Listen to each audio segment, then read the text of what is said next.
certamente nós ficaríamos honrados e acredito que até eufóricos se tivéssemos a oportunidade de conversar, ainda que por breve tempo, com alguma pessoa de renome. Não sei se de repente você ficaria impressionado, honrado, talvez contaria para todo mundo que você pôde sentar-se ao lado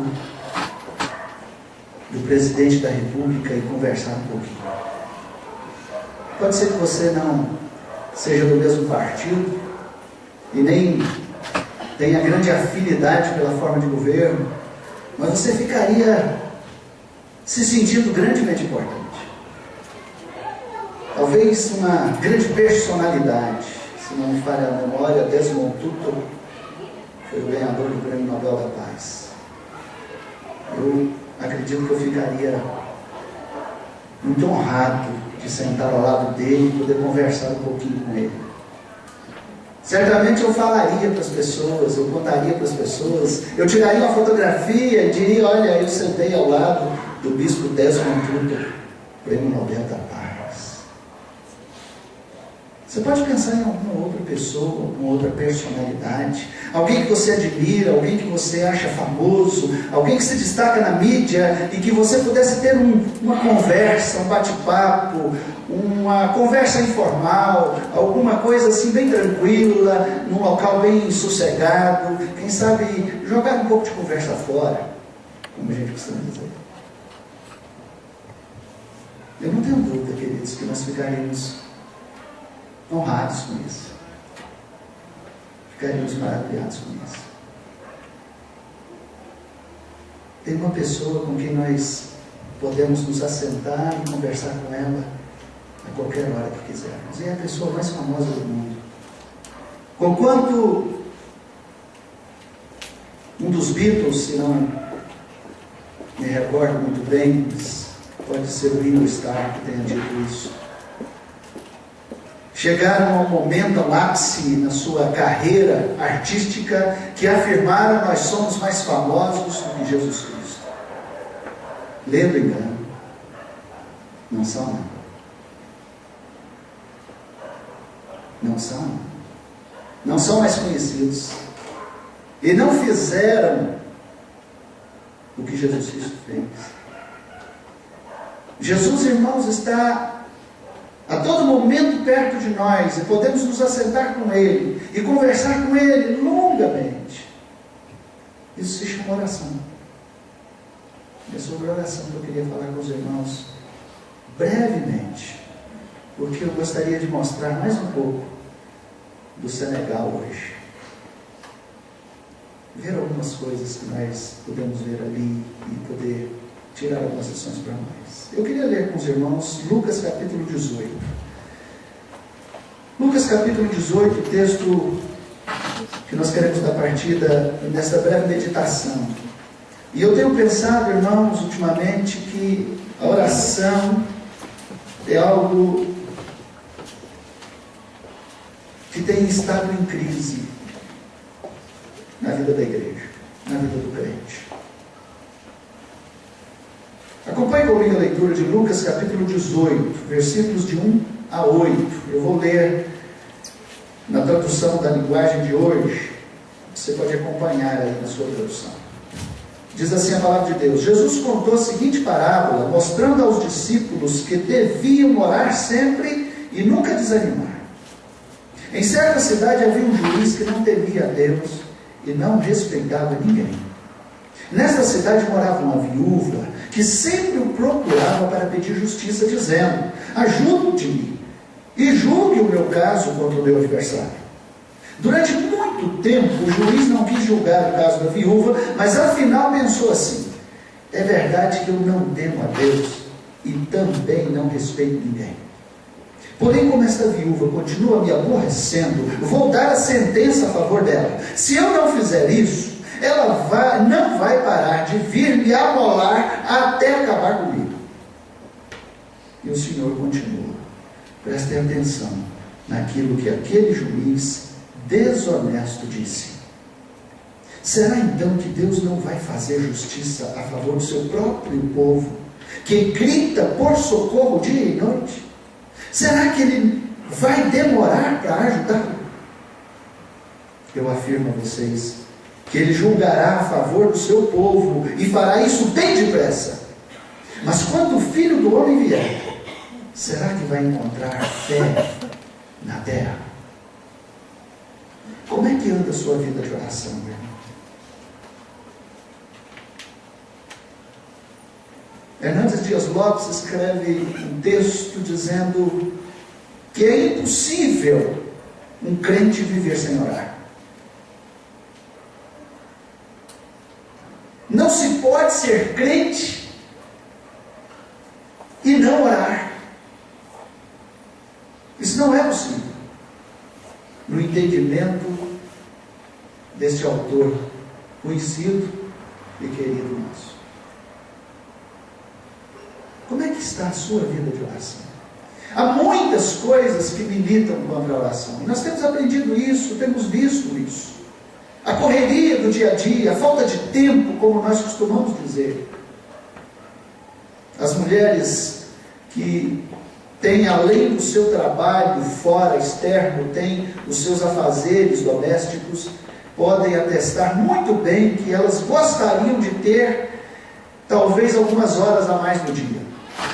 Ao invés de 24, quem sabe 26, 28, 36, como alguns bancos aí fazem. Só que não vai adiantar.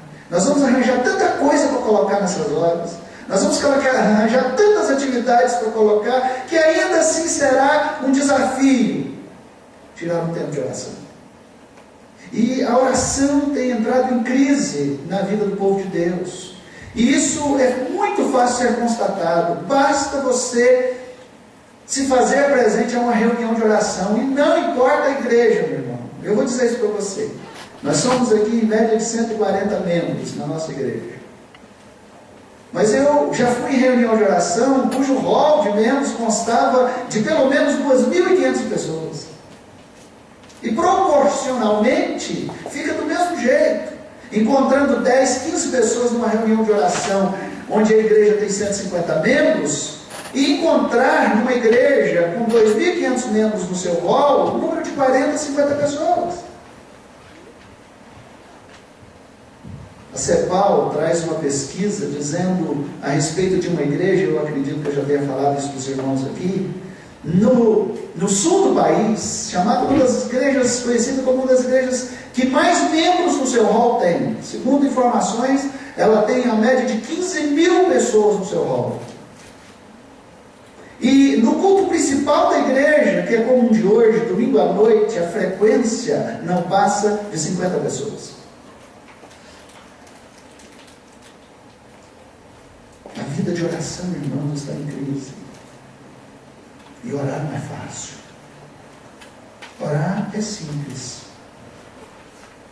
Mas levar uma vida de oração não é fácil. Há muitas coisas que nos puxam para trás. Orar é falar com Deus. Orar é conversar com Deus. E nessa conversa você pode adorá-lo, e deve. Você pode louvá-lo. Nessa conversa você pode contar para Ele a sua luta, a sua dificuldade, o problema que você está passando. Eu gosto muito, irmãos, da visão que a Bíblia apresenta a respeito do relacionamento que tinha Deus com Moisés. E o texto nos informa que Deus falava com Moisés cara a cara, como qualquer fala ao seu amigo. E eu vejo ali, irmãos, essa grande dimensão da oração. Orar é exatamente isso. Ter um encontro com Deus, sentar-se perto dEle e conversar com Ele.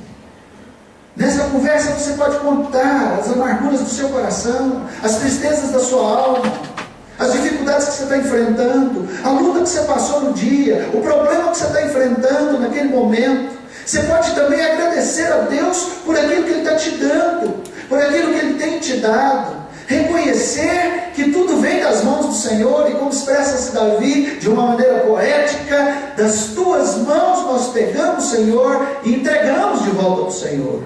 Ele diz, das tuas mãos tu damos. E você pode dizer: Senhor, eu estou agradecido, muito agradecido. Nesta conversa, você pode chorar na presença do Senhor. Você pode dizer para Ele que você errou. Você pode dizer para Ele que você pecou, que você pisou na bola. Como jovem, você pode dizer assim: Senhor, foi mal.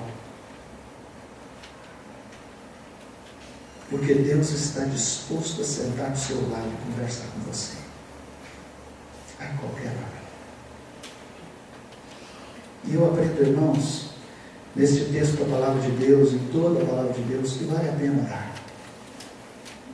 Vale a pena orar. Enquanto nós olhamos para as Escrituras, irmãos, não encontramos um servo de Deus, um crente no Senhor, em toda a história bíblica e a história extra-bíblica da igreja cristã, que não levou uma vida de oração a sério.